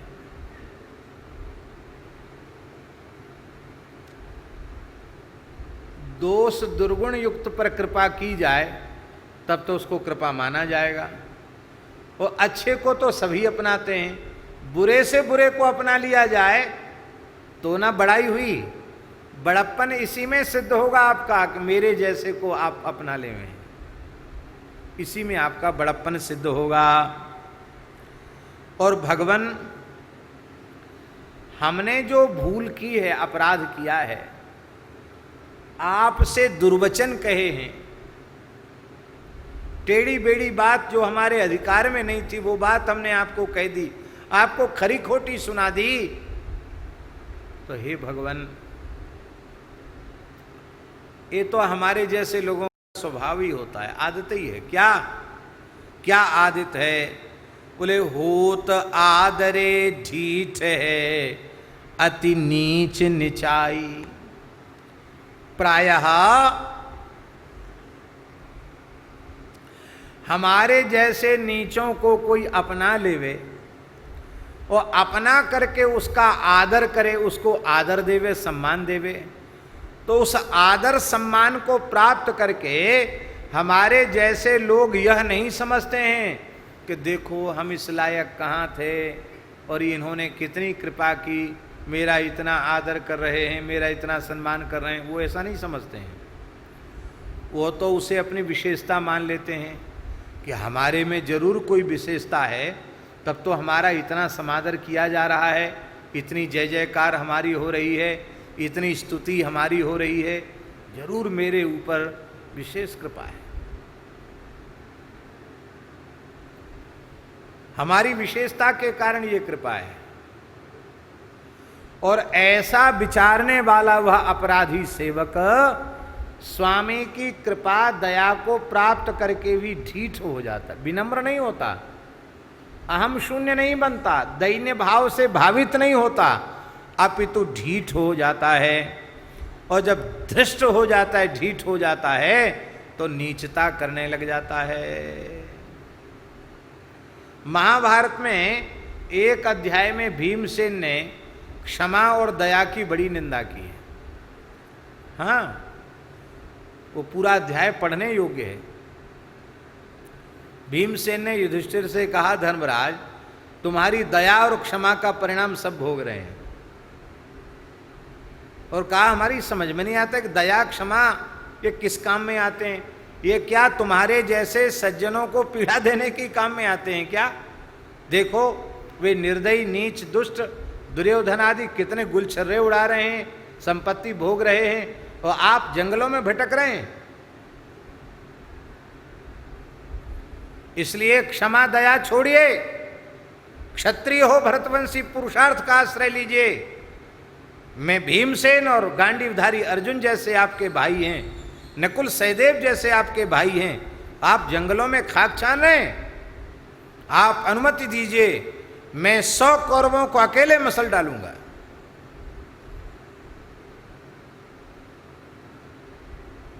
भीमसेन की बात सुनकर अर्जुन ने भी कहा, दादा भीमसेन बिल्कुल ठीक कह रहे हैं, आप ऐसा ही कीजिए। आपको दया और क्षमा ने बड़ी पीड़ा पहुंचाई है, अब आप इसको तिलांजलि दे दीजिए। पर युधिष्ठिर में कितना धैर्य, वे सुन रहे हैं सबकी। इसके बाद नकुल सहदेव ने भी वही बात कही कि बिल्कुल ठीक कहा, और दादा भीमसेन ने और दादा अर्जुन ने बिल्कुल ठीक कहा।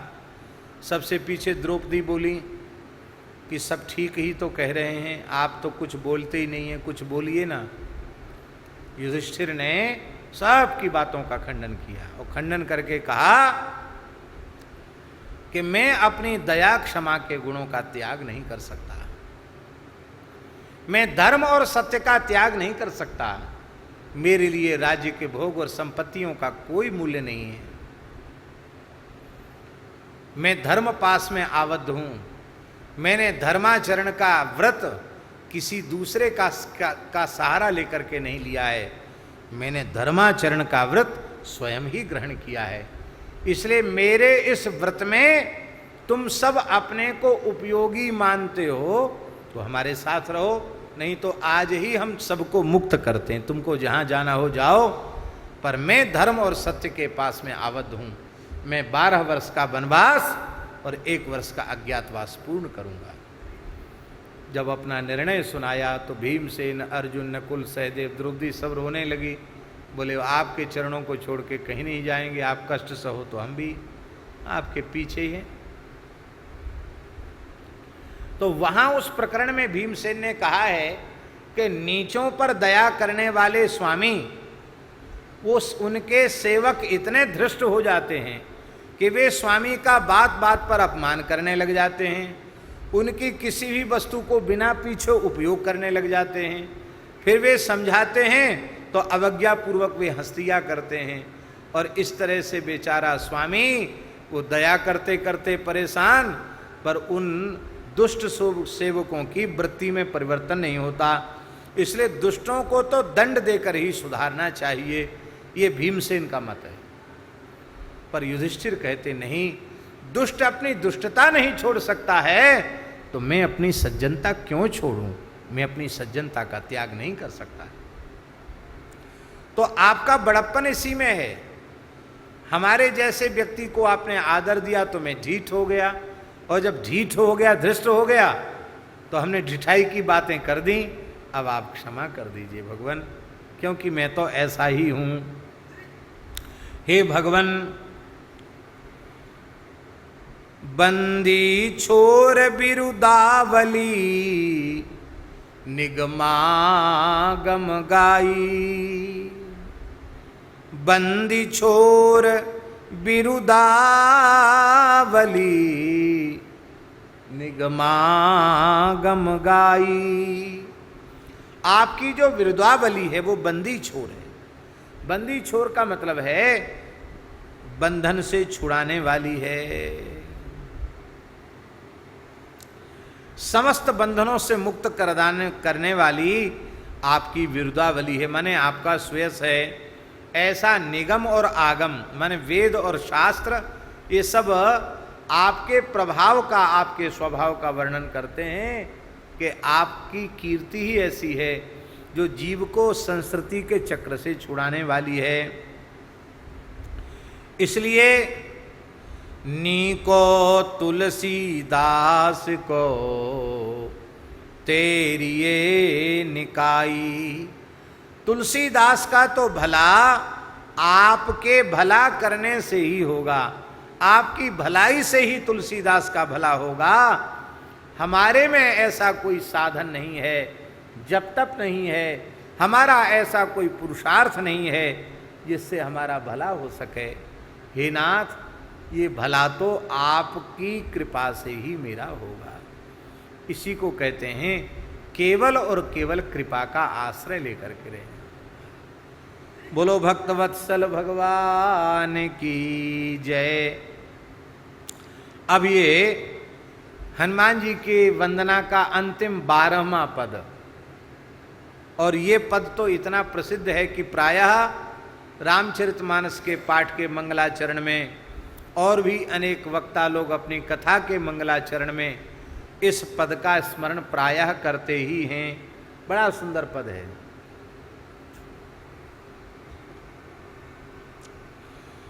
मंगल मूर्ति मारुत नंदन, मंगल मूर्ति मारुत,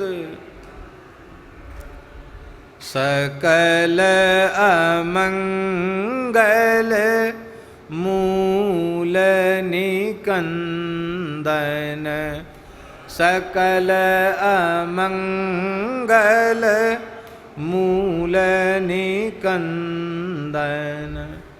मंगल मूर्ति मारुति नंदन, मंगल मूर्ति मारुत नंदन, पवन तनय संतन हितकारी, पवन तनय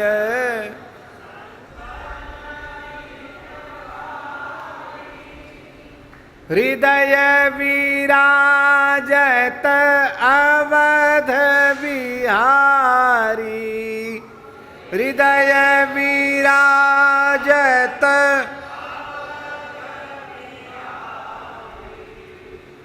मातु पिता गुरु गणपति शारद, मातु पिता गुरु गणपति शारद, शिवा समेत शंभु शुक नारद, शिवा समेत शंभु शुक नारद, मंगल मूर्ति मारुत नंदन, मंगल मूर्ति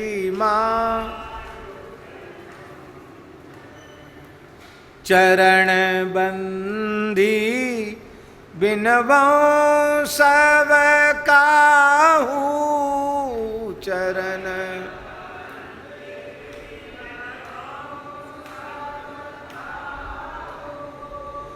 देहु राम पद नेह निवाहु, देहु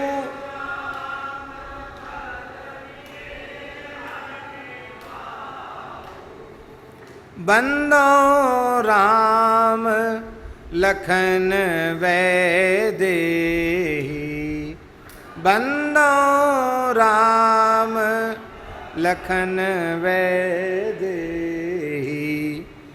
जे तुलसी के परम स्नेही, जे तुलसी के परम स्नेही, मंगल मूर्ति मारुति नंदन, मंगल मूर्ति मारुत,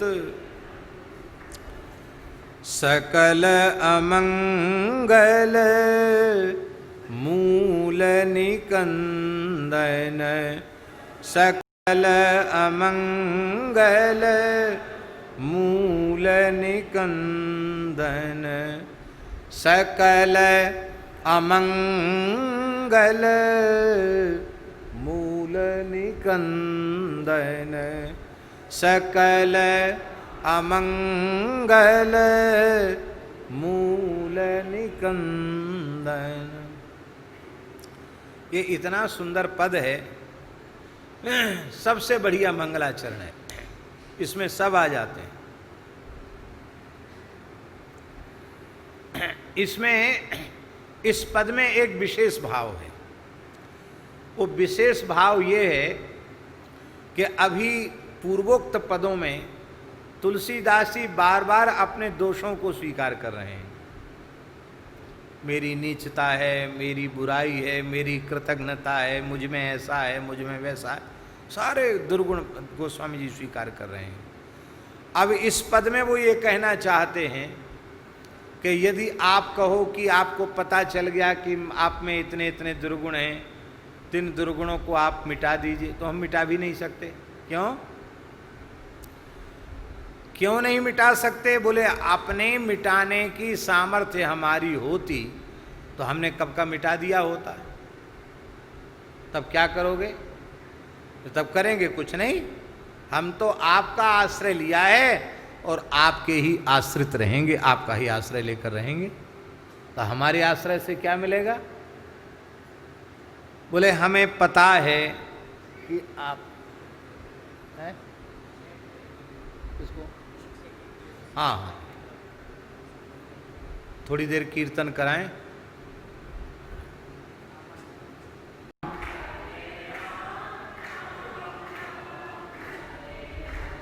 हरे कृष्णा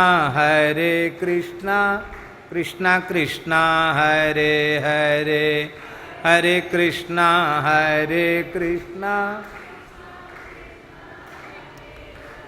हरे राम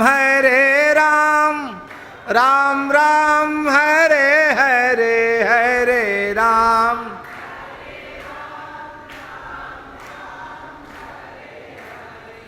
हरे कृष्णा कृष्णा कृष्णा हरे हरे, हरे कृष्णा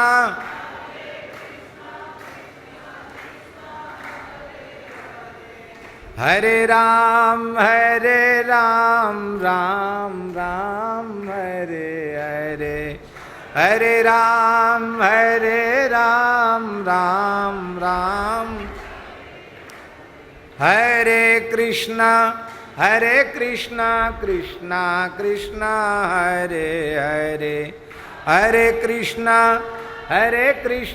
कृष्णा कृष्णा हरे हरे, हरे राम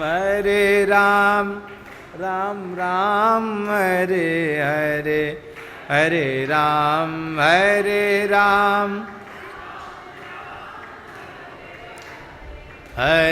कृष्णा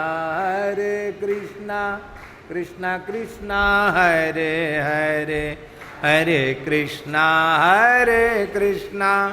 कृष्णा कृष्णा हरे। श्री सीतारामचंद्र भगवान की। तो गोस्वामी तुलसीदास जी महाराज कह रहे हैं कि हे भगवान, यदि दोष दुर्गुणों को मिटाने की मेरी सामर्थ्य होती तो मैंने मिटा दिए होते।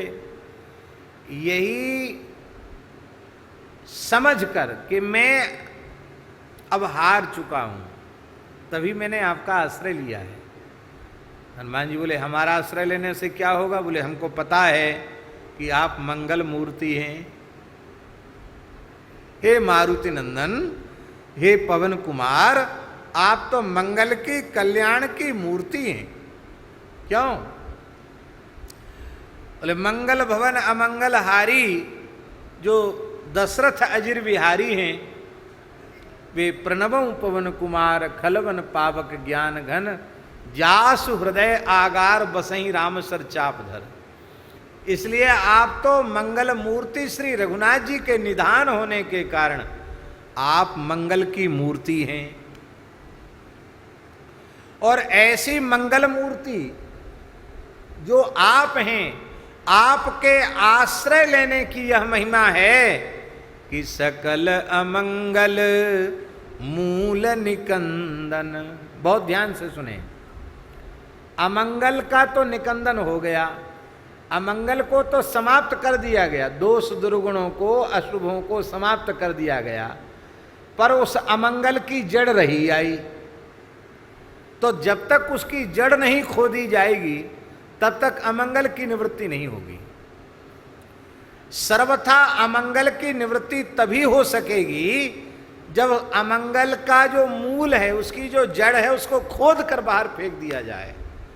तो हे हनुमान जी महाराज, आप ऐसे अनंत गुणों के समुद्र हैं, मंगल कल्याण की मूर्ति हैं कि आपका जो जीव आश्रय लेता है उसके तो अमंगल की मूल ही समाप्त हो जाती, अमंगल की, अशुभ की, अकल्याण की जड़ खोद करके समाप्त हो जाती है, उसको खोद दिया जाता है। उस जड़ को खोद देने वाले हैं, जड़ काट देने वाले हैं। और हे पवन तनय संतन हितकारी, देखो ऊपर भी पवन तन, पवन पुत्र कहा, और यहां भी पवन पुत्र कहा है। इसका अर्थ क्या है? इसका अर्थ ये है, वहां भी मारुतनंद, अर्थ तो वही है और यहां भी यही कहा। देखो वायु में एक विशेष गुण होता है, वायु निर्गंध होता है। वायु जो है ना वो निर्गंध होता है, उसमें गंध नहीं होता। वायु में, वायु में गंध नहीं होता है। वायु तो निर्गंध ही होता है, क्योंकि गंध गुण वायु का नहीं है। तत्र गंधवती पृथ्वी, पृथ्वी का गुण है गंध। गंधवत्वम पृथिव्या लक्षणम, पृथ्वी का लक्षण है गंधवत्व।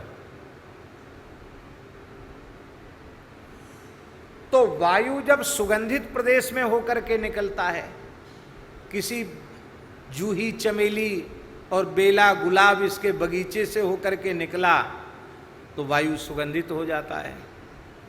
और किसी दुर्गंधित प्रदेश होकर के निकला वायु तो मरे मुर्दे पड़े हैं, सड़ांधारी, वहां से वायु निकला तो उसमें दुर्गंध आने लग जाती है। पर वायु न तो अधिक समय तक अपने में दुर्गंध को रखता है, ना ही वायु अधिक समय तक अपने में सुगंध को रखता है। सुगंधित प्रदेश छोड़ा तो सुगंध भी छूट गई, दुर्गंधित प्रदेश छूट गया तो दुर्गंध भी छूट गई। ऐसे ही आप न तो शुभों को ग्रहण करते हैं, ना आप अशुभ को ग्रहण करते हैं। अपने मामा जी कहते थे, बक्सर वाले मामा जी, पूज्य बक्सर वाले महाराज जी कहते थे, बाप पर पूत पिता पर घोड़ा, अधिक नहीं तो थोड़ा थोड़ा। तो अपने पिता के गुण कुछ न कुछ तो पुत्र में होते हैं। इसका मतलब आप गुण दोष रखेंगे नहीं अपने भीतर, क्योंकि आपके पिताजी के ये दिव्य गुण हैं। और भक्त का तो स्वभाव होता है, अन्यस्य दोष गुण चिंतन मासु मुक्त्वा सेवा कथा रसम हो नितराम पिबत्वम। भगवान के भक्त न तो किसी के दोषों का चिंतन करते हैं, ना ही किसी के गुणों का चिंतन करते हैं। गुण दोष का चिंतन भी एक बड़ा भारी अपराध है, बड़ा भारी अपराध है।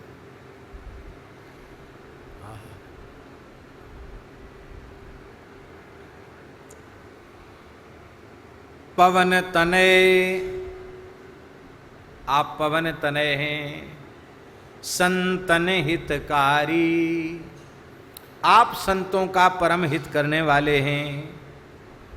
और ये गुण आप में हैं कैसे, कैसे आए ये दिव्य गुण हैं? आप अमंगल के मूल को काट देते हैं, जड़ से मूलोच्छेद ही कर देते हैं, संतों का हित करते हैं। ये दिव्य गुण आप में क्यों हैं? क्योंकि हृदय विराजत अवध बिहारी, आपके हृदय में निरंतर श्री अवध बिहारी विराजते हैं। अब अवध बिहारी क्यों कहा? हृदय में निरंतर अवध बिहारी विराजते हैं, इसका मतलब क्या है? इसका आशय ये है कि श्री अयोध्या तो अयोध्या है ही, आप तो चलती फिरती अयोध्या हैं। क्योंकि ताहीं दिवस जहाँ भानु प्रकाशु, जहाँ राम तहाँ अवध निवासु, ताहीं दिवस जहाँ भानु प्रकाशु। जहाँ श्री राम है वहीं अयोध्या है। आपके हृदय में निरंतर श्री अवध बिहारी भगवान श्री राम विराजते हैं, इसलिए आप मूर्तिमंत अयोध्या है, आप तो चलती फिरती अयोध्या है। ऐसा होता है। गीता वाटिका गोरखपुर के परम श्रद्धेय श्री राधा बाबा, उनकी भावपूर्ण अंतःकरण की कैसी अवस्था थी ये तो कहना बड़ा कठिन है। तो बाबा कई बार बहुत व्याकुल हो जाते थे वृंदावन के लिए और रो करके कहते थे भाई जी से कि हमको अब चैन नहीं पड़ता, हमको वृंदावन भेज दो। और पूज्य श्री हनुमान प्रसाद पोद्दार जी भाई जी ये अच्छी प्रकार से जानते थे कि बाबा की स्थिति ऐसी नहीं है कि ये वृंदावन रह सकें।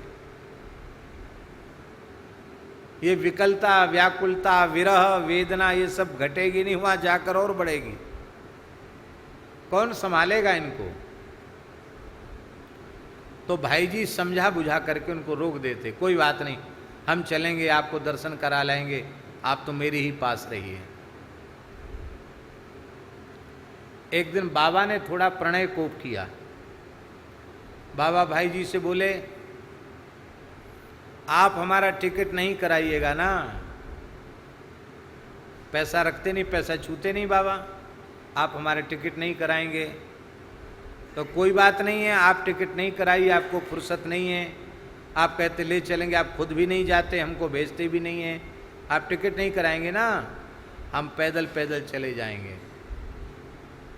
तो भाई जी हंसने लगे, बोले वृंदावन का रास्ता देखा है? बाबा बोले और कोई रास्ता देखा हो न देखा हो, वृंदावन का रास्ता तो हमको मालूम है। तो भाई जी हंसकर बोलते हैं, देखते हैं आप कैसे वृंदावन जाते हैं। बाबा भी बोले कि आपने बहुत रोक लिया, अब हम देखते हैं आप कैसे रोकते हैं। बस हो गई बात। रात्रि को बाबा को फिर विरह बढ़ा वृंदावन का। तो जैसे ही वृंदावन का विरह बढ़ा तो साक्षात श्री कृष्ण मुरली मनोहर उनके सामने प्रकट हो गए।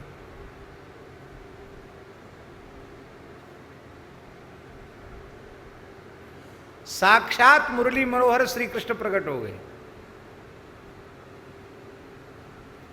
अब प्रकट होकर के बोले, आप वृंदावन वृंदावन के लिए रोते हो, आपको पता है श्री हनुमान प्रसाद पोद्दार कौन है?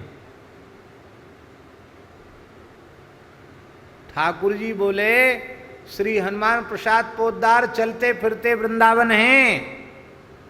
मैं राधा रानी के सहित इनके हृदय में निरंतर लीलायमान रहता हूं। कहकर ठाकुर जी अंतर्धान हो गए।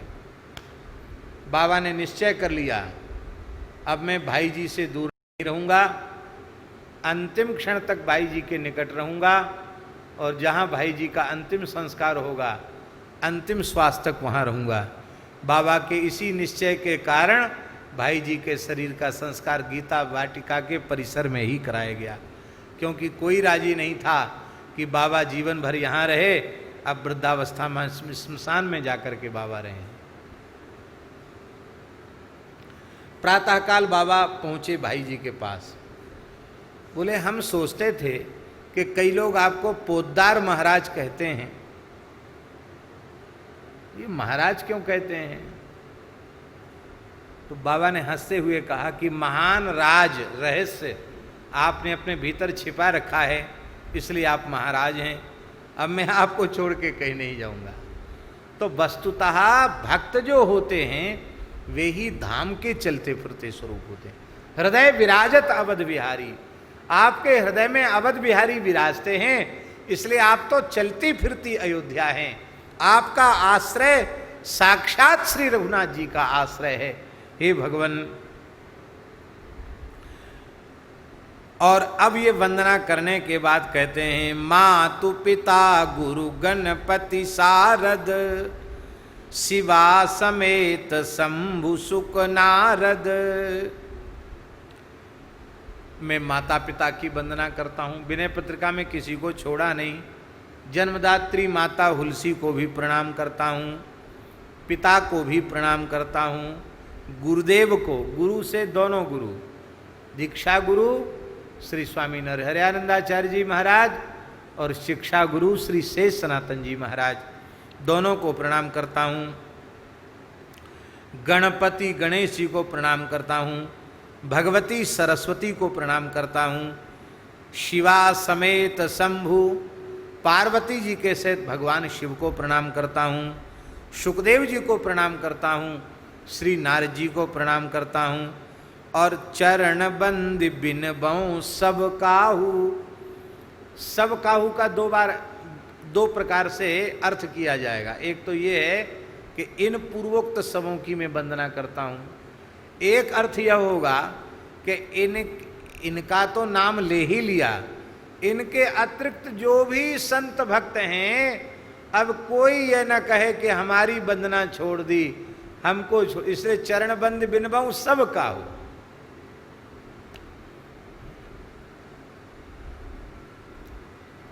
मानस जी में गोस्वामी जी क्या कर रहे हैं?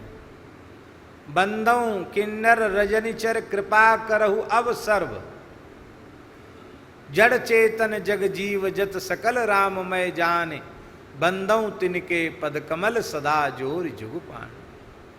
चरण बंदी बिनबऊं सब काहू,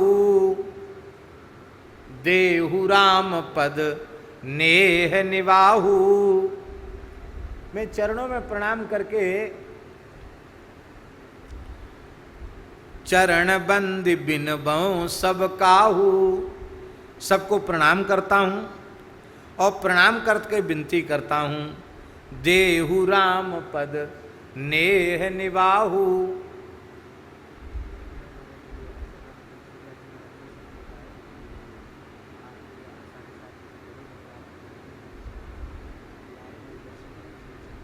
कब आ रहे हैं? पौने 7 बजे का क्या मतलब वो तुरंत बुलाओ ना यहाँ। चरण बंद बिनबऊं सब काहू, देहु राम पद नेह निवाहू। सबके चरणों में मैं प्रणाम करता हूँ, सबसे प्रार्थना करता हूँ कि आप ऐसी कृपा मेरे ऊपर कीजिए कि श्री राम जी के चरण कमलों में हमारे प्रेम का निर्वाह हो जाए।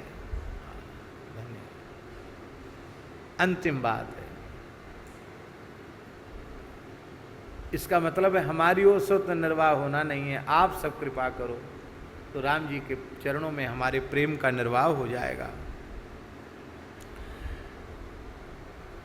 अब ये वरदान मांग लिया, अब क्या बाकी बात रह गई? अब वरदान मिल गया, आप सबने कृपा कर ही दी, राम जी के चरणों में हमारे प्रेम का निर्वाह हो जाए। तो बंदो राम लखन वैदेही, जे तुलसी के परम स्नेही। श्री राम लक्ष्मण जानकी उनके चरणों में मैं प्रणाम करता हूँ, उनको प्रणाम करता हूँ, श्री राम जी को प्रणाम करता हूँ, श्री लक्ष्मण जी को प्रणाम करता हूँ, माता श्री जानकी जी को प्रणाम करता हूँ, क्योंकि तुलसीदास के श्री राम लक्ष्मण जानकी तो जीवन सर्वस्व हैं, परम स्नेही, वे परम प्रेमास्पद हैं और हमारे जीवन सर्वस्व हैं। बोलो भक्तवत्सल भगवान की जय। जय जय श्री सीताराम, जय जय श्री राधे श्याम। आज कथा का यही विराम हम करते हैं। पूज्य पथमेड़ा महाराज जी को थोड़ा संध्योपासन में विलंब हुआ है, वैसे वो चल पड़े हैं। क्यों जी, चल पड़े कि नहीं?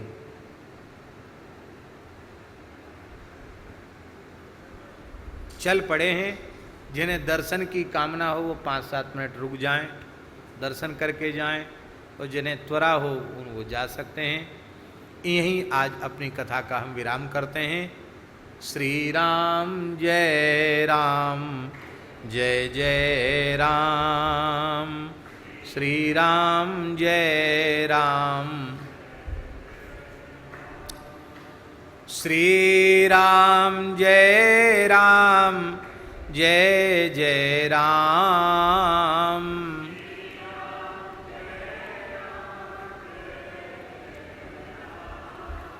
श्री राम जय राम, जय जय राम, श्री राम। सीता